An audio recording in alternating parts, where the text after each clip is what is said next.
Saludos a apreciadas ovejas del Redil del Norte, Redil de la Aguacatala. Hoy vamos a continuar con nuestra serie Transformando nuestro carácter. Recuerde que este es el año que así lo hemos llamado, Transformando nuestro carácter. Hemos tocado varios temas, pero básicamente ese ha sido todo lo que hemos estado compartiendo a lo largo de este año. Así que lo que vamos a hacer en los próximos meses es que voy a compartir con ustedes una exposición, un estudio de la Carta de Santiago versículo por versículo.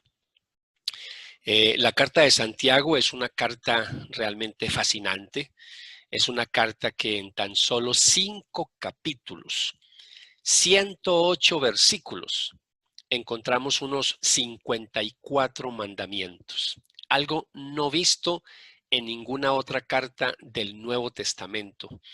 Una carta donde Santiago nos hablará sobre la fe genuina en Jesucristo, sobre todo una fe contrastada con una fe muerta, con una fe estéril, con una fe que no da frutos. Para Santiago, la fe en Jesucristo debe ser una fe evidente, debe ser una fe que se evidencia con cambios reales, sobre todo en la conducta del nuevo cristiano, y de ahí esa declaración polémica que todos conocemos de Santiago, capítulo 2, versículo 19, cuando él dice: así también la fe por sí misma, si no tiene obras, está muerta. Así que acompáñeme en esta fascinante aventura de estudiar una de las cartas, repito, más controversiales, pero también más confrontadoras del Nuevo Testamento. Oremos un momento. Padre del cielo, queremos darte gracias que nos permites una vez más retomar nuestra serie, nuestro énfasis de este año, transformando nuestro carácter.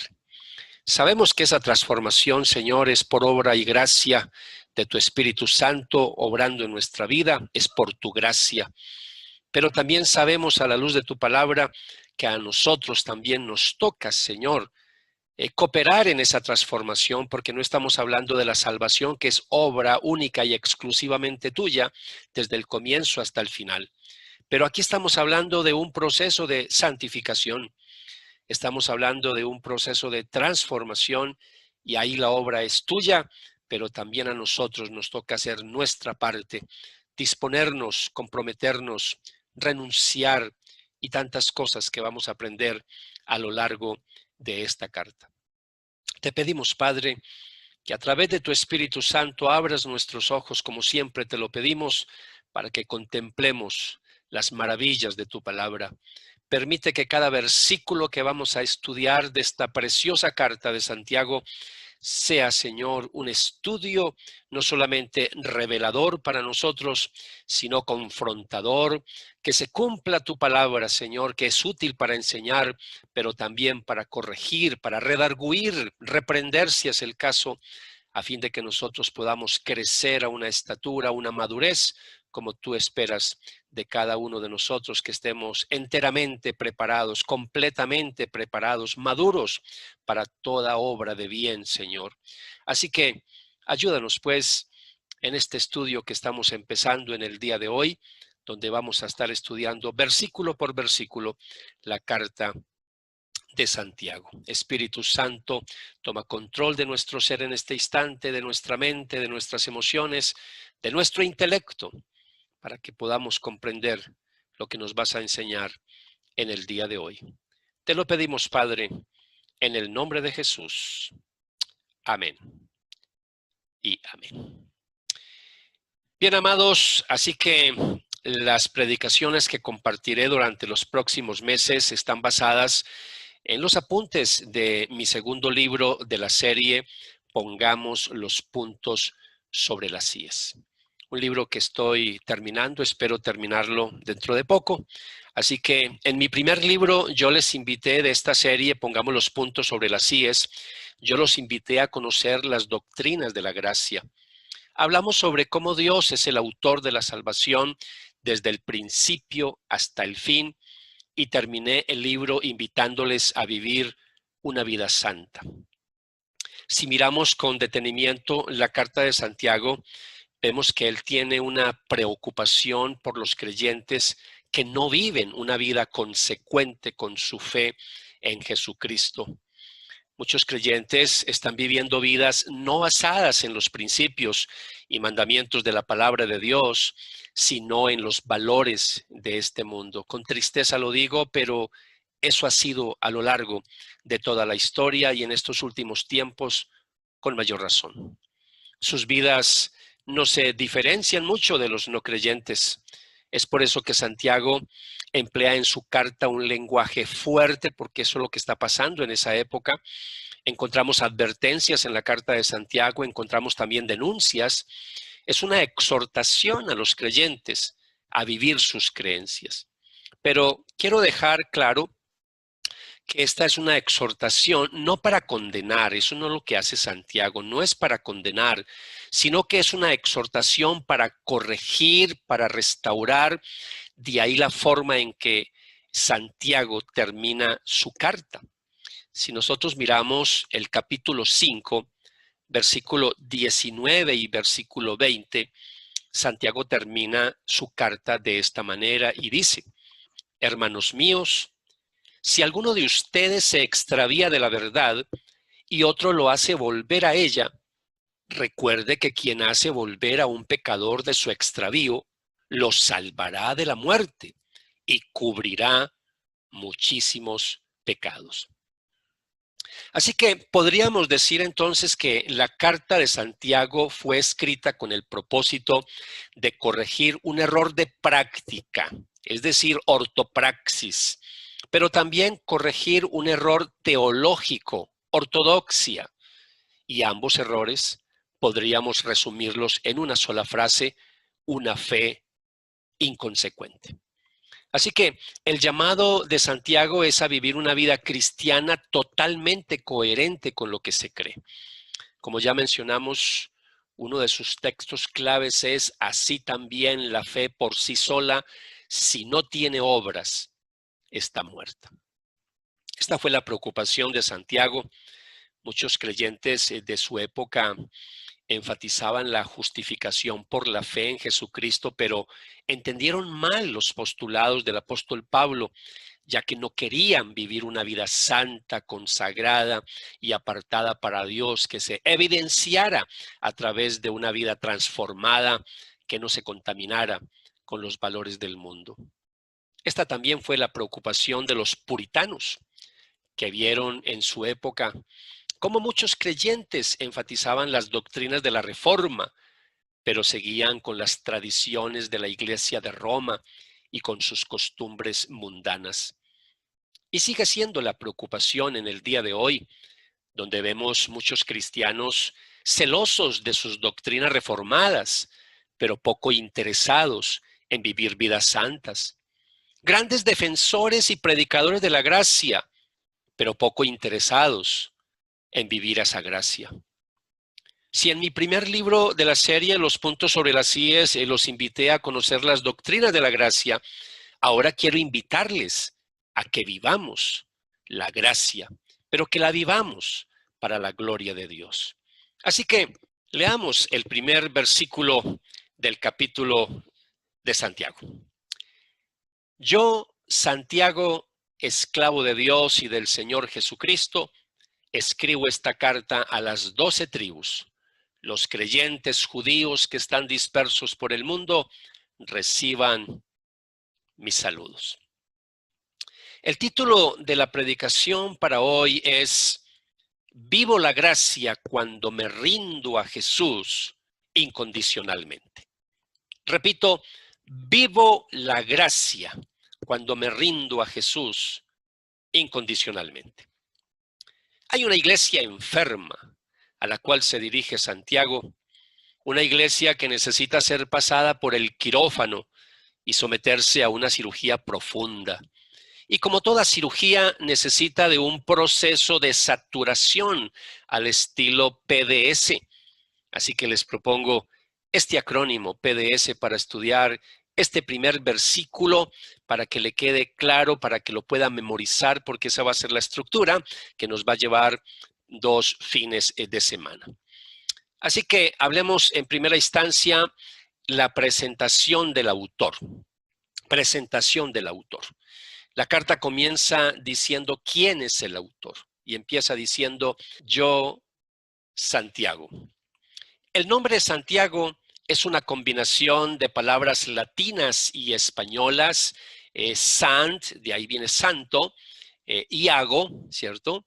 San Iago, de ahí viene esa combinación, repito, y ahí se transformó de esas raíces latinas, españolas, y se convirtió en Santiago. Pero una mejor traducción, cuando vamos al griego del Nuevo Testamento, la mejor traducción, porque en el griego aparece Jacob, Jacob. Por eso de aquí en adelante no hablaré de Santiago, sino que hablaré de Jacobo, que es la mejor traducción. Este Jacobo al que hace mención la carta es el hermano del Señor Jesucristo, o mejor dicho, el medio hermano de nuestro Señor Jesucristo. El evangelista Marcos nos dice que Jesús tenía varios hermanos varones. Leemos en Marcos capítulo 6, versículos 2 y 3. Cuando llegó el día de reposo, comenzó a enseñar en la sinagoga.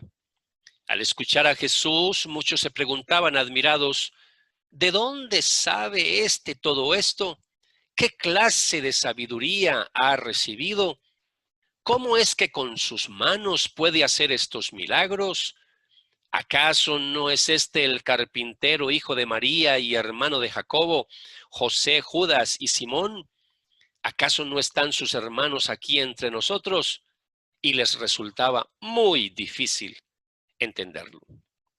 Marcos también nos narra la declaración que hizo Jesús cuando fue a su tierra de Nazaret a enseñar y la gente sobre todo empezó a escandalizarse. Marcos nos dice, ahí lo tienen ahí en su pantalla, Marcos capítulo 6, versículo 4. Entonces Jesús les dijo, un profeta recibe honra en todas partes, menos en su propio pueblo y entre sus parientes y su propia familia. Así que lo que podemos ver es que mientras Jesús estuvo aquí en la tierra, especialmente durante su ministerio público, Jacobo y sus demás hermanos no creyeron en Jesús. De ahí entonces el asombro de Jesús al no poder hacer milagros en Nazaret debido a la incredulidad de ellos. Y dice, y él se quedó asombrado por la incredulidad de ellos. Esta incredulidad, por supuesto, incluía a Jacobo y sus hermanos, la cual es corroborado por el evangelista Juan cuando escribió en el capítulo 7, versículo 5, cuando dice Juan que ni siquiera sus hermanos creían en él. Es más, hubo una época en que la familia de Jesús pensaba que Jesús estaba loco. Leemos en Marcos capítulo 3, versículo 20 y versículo 21. Después entró Jesús en una casa y otra vez se juntó tanta gente que ni siquiera podían comer él y sus discípulos. Cuando lo supieron los parientes de Jesús, fueron a llevárselo, pues decían que se había vuelto loco.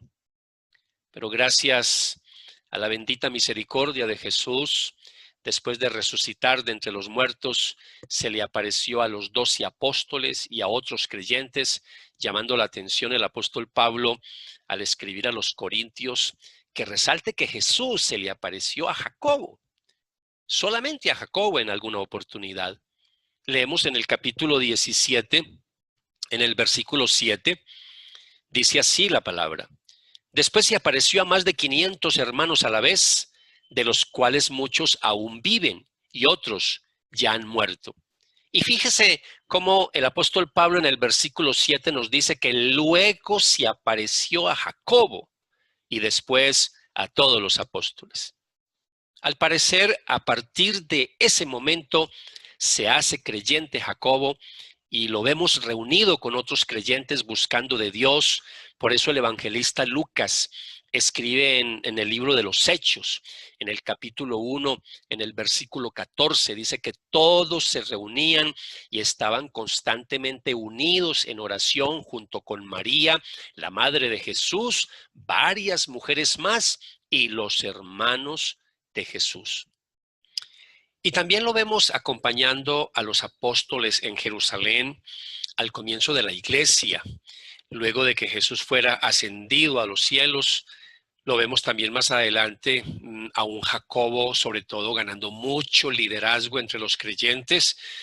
Aún el mismo apóstol Pedro le reconoce dicho liderazgo cuando, al salir milagrosamente de la cárcel, recuerdan ustedes cuando llega, como lo narra el libro de los Hechos, cuando llega a la casa de María, la madre de Juan, apodado Marcos, y les dice un pasaje que lo van a encontrar en Hechos capítulo 12, Hechos capítulo 12, y dice la palabra: y haciéndoles señal con la mano para que guardaran silencio, les contó cómo el Señor lo había sacado de la cárcel y les dijo: informen de estas cosas a Jacobo y a los hermanos.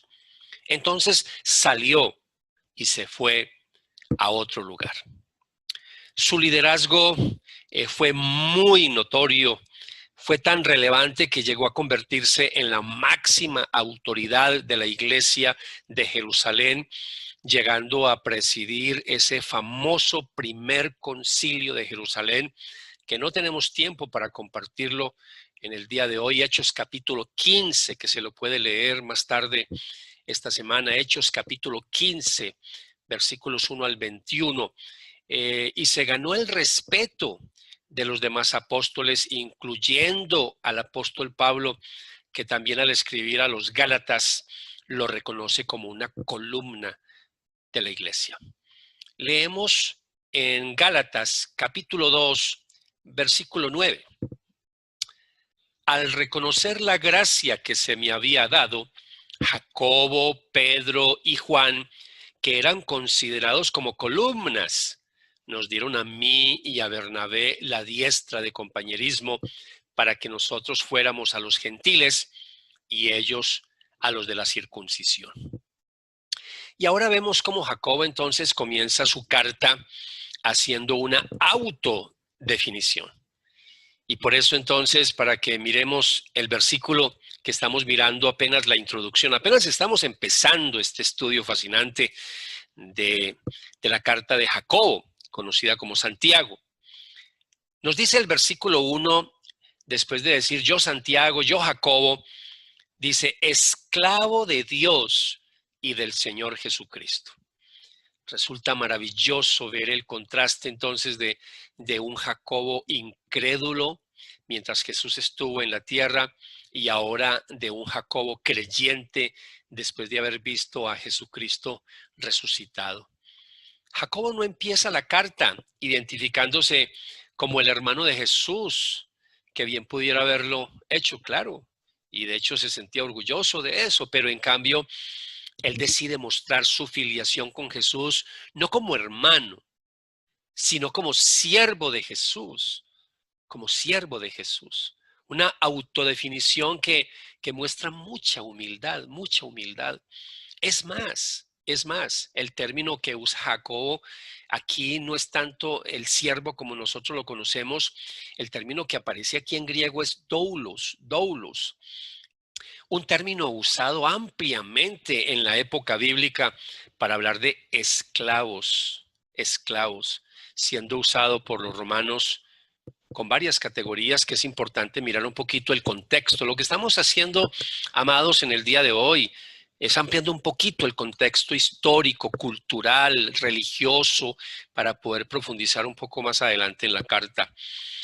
Para referirse a criminales, así lo usa. Se usaba el término esclavos en la época bíblica, los romanos lo usaban así para referirse a criminales o personas consideradas enemigas del gobierno romano, obligadas a trabajar sobre todo en las minas o en el campo, ¿cierto? Para referirse también, así era usado el término para referirse a personas que trabajaban en la zona urbana, pero en servicios domésticos, donde aún personas se vendían para hacer esos oficios.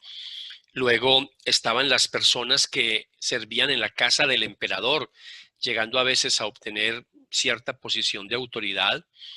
Por eso otras versiones, en vez de decir siervo de Dios y del Señor Jesucristo, la palabra siervo que se usa en el Nuevo Testamento es el término diáconos. Diáconos, ese es el término para siervo, ¿cierto? Entonces, el lector moderno, en el día de hoy, la gente que lee la palabra de Dios, pues no ve mucha diferencia entre los dos términos, ¿cierto? Diáconos y doulos, pero la diferencia es abismal en el Nuevo Testamento, es una diferencia gigante. Por decir algo, diccionarios bíblicos, cuando definen la palabra siervo, la definen como una persona empleada para prestar servicios para otra persona. Pero cuando van a definir la palabra esclavo, los diccionarios bíblicos hablan más que todo de una persona que es propiedad de otra, que es absolutamente sujeto a la voluntad de esa otra persona. Y ahí la diferencia es grandísima. Entonces aquí Jacobo está reconociendo que Jesús es su amo.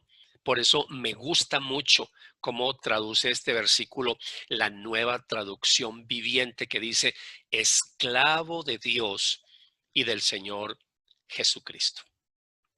La próxima semana vamos a continuar con este estudio del primer versículo de la carta de Jacobo.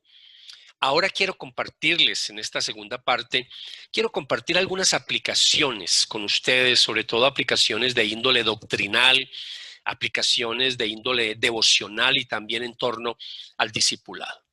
Así que, en primer lugar, déjenme compartir con ustedes algunas aplicaciones de tipo doctrinal. Y para ello, le invito a que volvamos a mirar el versículo 1 de la carta de Jacobo. Jacobo, siervo de Dios y del Señor Jesucristo, a las 12 tribus que están esparcidas, salud. Jacobo no solo dice que es un esclavo, sino que dice de quién es esclavo. Él dice que es esclavo de Dios y del Señor Jesucristo. Para Jacobo era claro que ser esclavo de Dios implicaba también ser un esclavo de Jesucristo.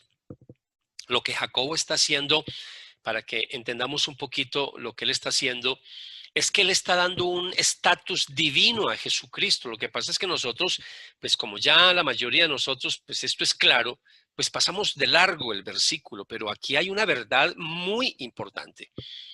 Lo que está haciendo aquí, repito, Jacobo es dándole a Jesús estatus divino. Y esto, lo más seguro, no fue nada fácil para Jacobo, quien era un judío monoteísta. Es decir, creía en un solo Dios. Entonces Jacobo aquí no está diciendo que es esclavo de dos dioses. No, él no está diciendo eso. Pero está afirmando que Jesucristo es Dios. Y esa es la paradoja. Está diciendo que él es esclavo de Dios, ¿cierto? Pero por otro lado le está dando estatus divino a Jesús. Lo pone al mismo nivel de Dios. Entonces recordemos que Jesucristo dijo en alguna oportunidad que no podemos servir a dos amos o a dos señores. Y ahora Jacobo está diciendo que es esclavo de Dios y es esclavo de Jesucristo. Mire lo que dice Mateo capítulo 6, versículo 24. Nadie puede servir a dos amos, pues odiará a uno y amará al otro. Será leal a uno y despreciará al otro. Pero la declaración de Jacobo es que tiene dos amos. Jacobo entendió que no podía ser un siervo de Yahvé sin ser un siervo de Jesucristo. Y aquí hay algunos textos bíblicos que nos van a ayudar, como es el Evangelio de Juan, capítulo 5, versículo 23, cuando Juan dice, a fin de que todos honren al Hijo, así como honran al Padre. El que no honra al Hijo, ciertamente tampoco honra al Padre que lo envió. ¿Se imaginan lo difícil que fue para Jacobo como judío llegar al convencimiento de que su hermano Jesús también era Dios? Pero Jacobo también coloca a Jesús al mismo nivel que Dios al usar títulos divinos para referirse a él. Lo llama Señor Jesucristo, Señor Jesucristo. Las dos palabras juntas, Señor y Jesucristo. Esas dos palabras, lo que es Señor y Cristo, llegaron a expresar la manera en que la iglesia primitiva llegó a confesar su fe en Jesús. De pronto, repito, para nosotros, pues esto es tan claro que de pronto no le vemos la trascendencia, pero estamos, repito, hablando de un judío monoteísta. Solamente creía, por supuesto, en un único Dios. Y ahora nos está hablando y nos está diciendo que Jesús también es Dios. Y esa fue la confesión de los primeros cristianos y sigue siendo la confesión de nosotros hasta el día de hoy. Hechos capítulo 2, versículo 36. Nos dice la Biblia cuando nos menciona la declaración del apóstol Pedro en el día de Pentecostés, cuando él dice: sepa pues con certeza toda la casa de Israel que a este Jesús a quien ustedes crucificaron, Dios lo ha hecho Señor y Cristo. La palabra Señor aquí es Kyrios en griego. Es una palabra que se usó en el Antiguo Testamento en la versión de los 70, una versión del Antiguo Testamento en griego. Y esa palabra, cuando aparecía en el Antiguo Testamento en la versión de los 70, la colocaban en lugar de la palabra Adón o Adonai, que en hebreo significa Señor o mi Señor. Entonces, cuando aparece en hebreo la palabra Adonai, que se usa con referencia a Dios en el Antiguo Testamento, lleva la idea de soberanía. Y eso es lo que hace entonces la versión de los 70 cuando coge y traduce el término Adonai y lo pone como Kyrios. Eso es la palabra Señor. Y cuando pasa al Nuevo Testamento y cuando la usan los discípulos, le están dando la misma connotación. Entonces debe recordarse que en su lectura de las Escrituras, el judío acostumbraba a sustituir el nombre de Yahvé por Adonai. Para ellos no se podía ni pronunciar ni escribir. Entonces lo cambiaban por Adonai. Entonces esta sustitución se hacía porque el judío consideraba el nombre de Yahvé como demasiado sagrado para ser pronunciado por labios humanos. Entonces en su sermón el día de Pentecostés, Pedro dice que Dios, hablando del Padre, ha hecho a Jesús Señor, Kyrios, y lo ha hecho Cristo. Así que la predicación apostólica siempre estaba haciendo referencia con mucha frecuencia al Salmo 2, al Salmo 110, salmos mesiánicos, salmos para señalar que a raíz de su resurrección, Cristo había sido exaltado como Señor y soberano sobre todas las cosas. Repito, esa fue la predicación apostólica. Ahora, hay otro nombre, el nombre Jesús. Ya nosotros estamos demasiado acostumbrados a ese nombre, pero también aquí tiene connotación divina. Entonces hablamos de Señor, hablamos de Cristo, pero quiero que mencionemos la parte de Jesús. Jesús viene del hebreo Joshua. Era común entre los judíos. Este nombre era muy popular. Con este nombre básicamente lo que hacían los judíos, los hebreos, era recordar a ese líder famoso del Antiguo Testamento que reemplazó a Moisés en la tarea de conducir al pueblo de Israel a la tierra prometida. Estamos hablando de Josué. Hubo varios personajes llamados Josué en la época bíblica en el Nuevo Testamento, que quiere decir, también se puede traducir Jesús. En el Nuevo Testamento hay varios que se mencionan con ese nombre, pero obviamente la importancia del nombre dado a nuestro Señor sobrepasa a todos los demás y fue por mandato divino que ese nombre le fue dado a nuestro Señor. Ustedes deben de recordar Mateo capítulo 1, versículo 20. Leemos que un ángel se le apareció a José en sueños y le dijo en el capítulo 1, versículo 21. Y tendrá un hijo y lo llamarás Jesús, porque él salvará a su pueblo de sus pecados. Así que Mateo es claro en decirnos la razón que dio el ángel para poner el nombre, porque él salvará a su pueblo de sus pecados. Así que asociado a este nombre viene la misión, a este nombre que es la misión de ser un salvador. Salvador, él salvará a su pueblo de sus pecados. Así que ahí estamos hablando de Señor, estamos hablando de Jesús y por otro lado estamos hablando de Cristo, ¿cierto? Cristo. El nombre Cristo es el equivalente al hebreo Masiá, Mesías o Mesías, que para nosotros, cuando miramos la traducción en español, significa ungido. Así que Jacobo lo identifica a Jesús, le reconoce como el ungido, como el rey prometido del Antiguo Testamento que habría de reinar e impartir la justicia de Yahvé sobre la tierra. Jacobo está viviendo la gracia, rindiendo su vida a Jesús incondicionalmente. Y lo hace al declarar que era siervo, esclavo de Dios y del Señor Jesucristo. Él estaba declarando la deidad de Jesucristo, pero a la vez declarando su creencia en un solo Dios. Una paradoja total, porque pensaríamos, obviamente, por la lógica, que si él está hablando de Dios, está hablando de un estatus divino a Jesús como Dios, hablaríamos como mínimo de dos dioses. Por eso nosotros, los cristianos, hablamos de ese gran misterio de la Trinidad y confesamos que creemos en un solo Dios vivo y verdadero, pero manifestado en tres personas distintas: Padre, Hijo y Espíritu Santo. Entonces, su lealtad a Jesucristo, hablando de Jacobo, es la misma lealtad que le ha tenido por siempre a Dios. Para Jacobo, esta era una rendición teológica, una rendición de tipo intelectual que chocaba rotundamente con sus creencias judías, y esto es lo que la Biblia llama misterio.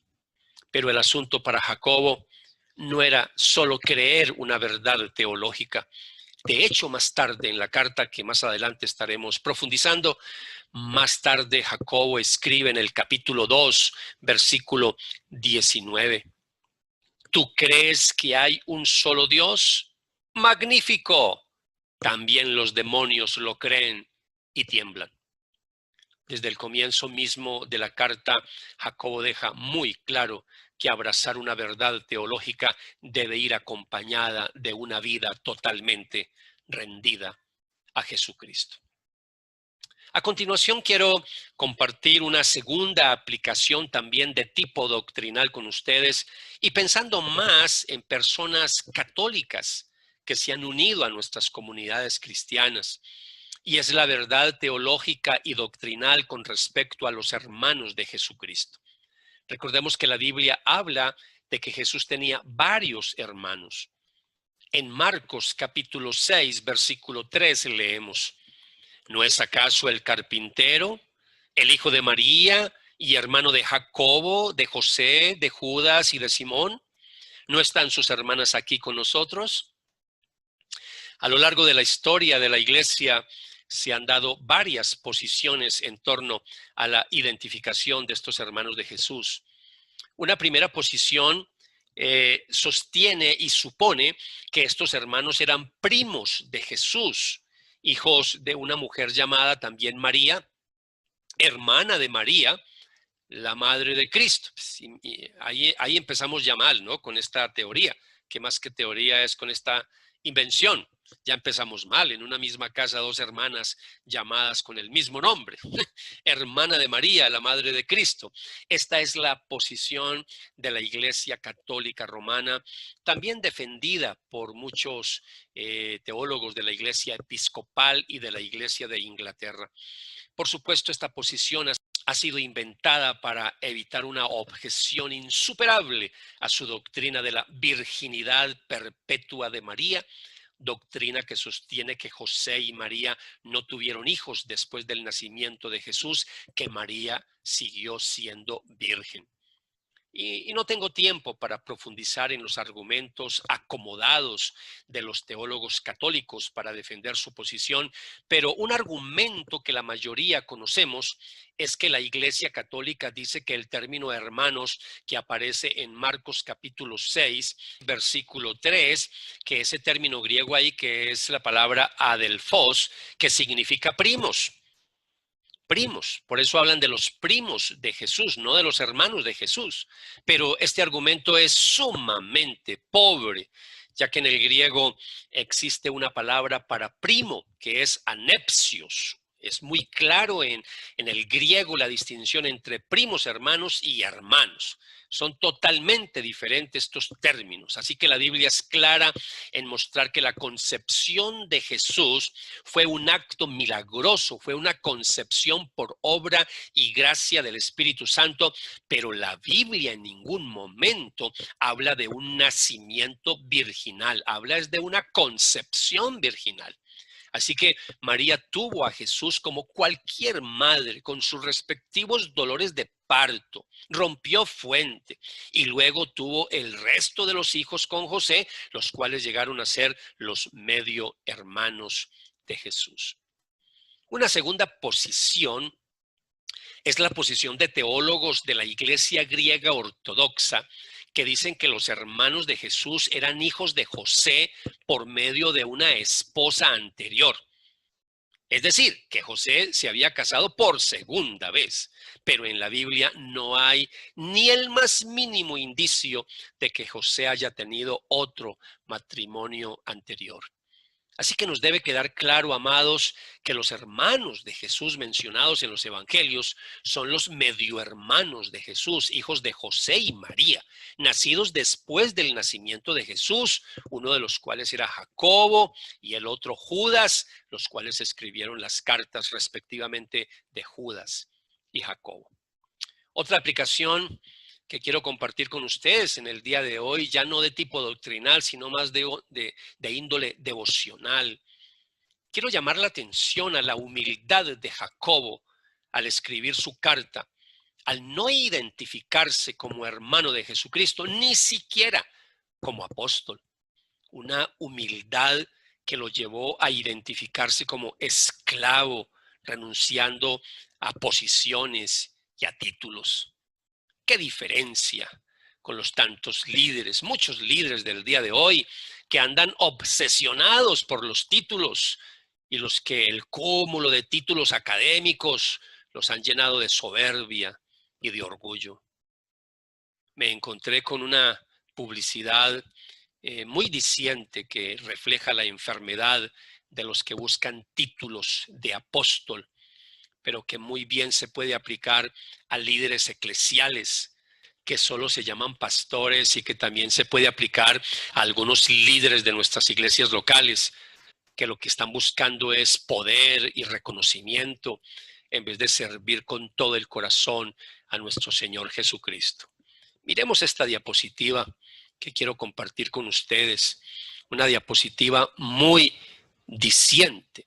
Una publicidad que está muy al tono con la pandemia que estamos viviendo en el día de hoy, titula Campaña de vacunación de santidad contra la apostolitis aguda. Y entonces aparece una cantidad de síntomas. ¿Cuáles son los síntomas de que alguien tenga este virus? Número 1, megalomanía, fiebre altísima, causada por una obsesión desmedida en obtener reconocimiento. Segundo síntoma, cauterización de la conciencia, es decir, ausencia de discernimiento entre lo bueno y lo malo. Tercero, deseo desesperado de flujo de efectivo. Esto deriva sobre todo en prosperitis aguda. Aquí hablamos de teología de prosperidad. Número 4, dolor agudo en el ego. Las defensas del orgullo las hacen resistir a ser vacunados.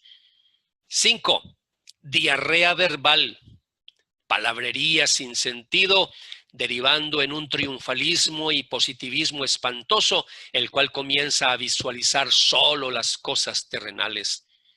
Número 6, personalidad extravagante. Se trasladan en limusinas, presumen trajes de $3,000. 7. Obsesión por hablar de sus logros.